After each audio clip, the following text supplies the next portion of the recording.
Shalom, selamat berjumpa kembali dalam firman Tuhan kita pada hari ini. Kita akan baca dalam kitab Yakobus pasal yang pertama, ayat 12 sampai ayat yang ke-18. Kita akan membaca beberapa ayat.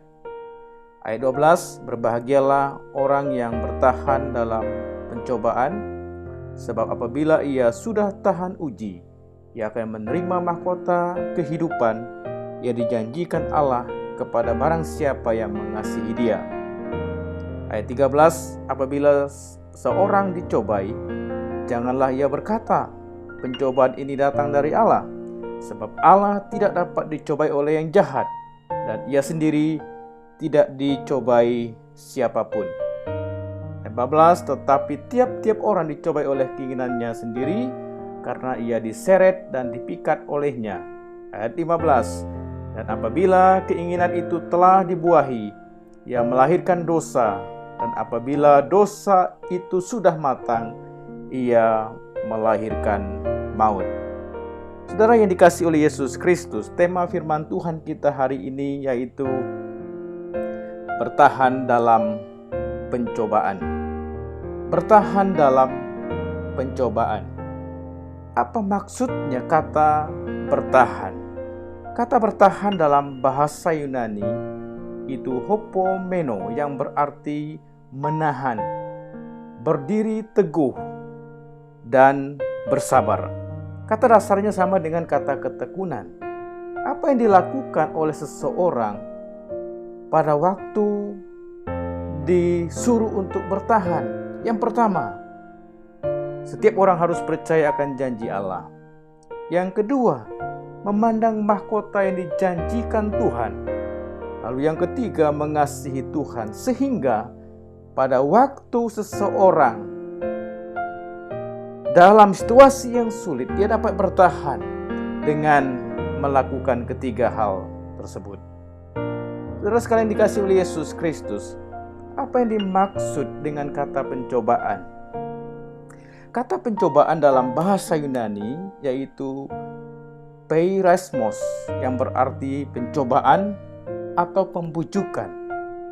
Kalau kita melihat kebenaran firman Tuhan, secara khusus Yakobus membedakan pencobaan berdasarkan asalnya menjadi dua bagian. Yang pertama, pencobaan yang datang dari luar diri, yang biasa diidentikan dengan kesukaran hidup, penganiayaan, dan penderitaan. Dapat kita lihat di Yakobus pasal yang pertama ayat 2 sampai 4. Lalu yang kedua, pencobaan datang dari dalam diri sendiri, karena keinginan daging yang menggiring manusia untuk terbujuk menjauhi Allah dan memberontak kepadanya. Dapat kita lihat di dalam kitab Yakobus pasal yang pertama ayat 13 dan ayat yang ke-14. Saudara sekalian dikasihi oleh Yesus Kristus, lalu kata ujian. Mengapa penting? Karena kata ujian ini dipakai untuk menguji mutu sesuatu, baik itu kepandaian, kemampuan, hasil belajar, dan lain sebagainya. Bagaimana proses ujian? Ujian diperlukan untuk mengetahui hasil akhir. Lalu yang kedua, setiap ujian dipastikan ada jawabannya. Jadi ketika kita sedang menghadapi sebuah ujian dalam hidup ini, ada jawaban yang sedang menanti kita, yang Tuhan siapkan bagi setiap orang yang percaya. Saudara sekalian dikasihi oleh Yesus Kristus, bagaimana sikap dalam menghadapi pencobaan? Dalam ayat yang ke-12 dikatakan, berbahagialah orang yang bertahan dalam pencobaan. Pada waktu kita sedang menghadapi pencobaan, maka sikap kita harus bertahan. Pada waktu seorang sedang bertahan, dia sedang menunjukkan bahwa dia tahan uji. Tahan uji melahirkan ketekunan. Ketekunan yang kita ketahui dalam bahasa Yunani yaitu hupomone, yang berarti ketekunan, kesabaran, ketahanan sebagai suatu kemampuan menghadapi sesuatu yang sulit dan sukar. Mengapa orang yang bertahan dalam pencobaan dikatakan berbahagia? Saudara sekalian, Yakobus menyebut kata berbahagialah. Seorang hanya disebut berbahagia dalam konteks ini jika ia mampu bertahan dalam pencobaan dan melewati ujian iman untuk kemudian menerima mahkota kehidupan. Atau dengan kata lain, kebahagiaan itu bukan karena mendapat pencobaan, perlu digarisbawahi, melainkan karena mendapat mahkota di ujung akhir jika mampu bertahan terhadap cobaan iman yang dihadapi. Ada mahkota yang sedang menanti. Itulah yang firman Tuhan maksudkan dengan kata berbahagialah. Saudara sekalian dikasihi oleh Yesus Kristus, Yakobus mengingatkan kita hari ini, pencobaan itu tidak datang dari Allah, melainkan dari keinginan daging manusia. Ayat 14, yang jika tidak bertahan dalam godaan itu akan membuahkan dosa yang berujung pada maut. Ayat 15, sebab dari semula rancangan Allah adalah kebenaran dan kebaikan. Maka bagaimana mungkin Allah mengizinkan kita dengan sengaja atau mau menjatuhkan kita dalam dosa?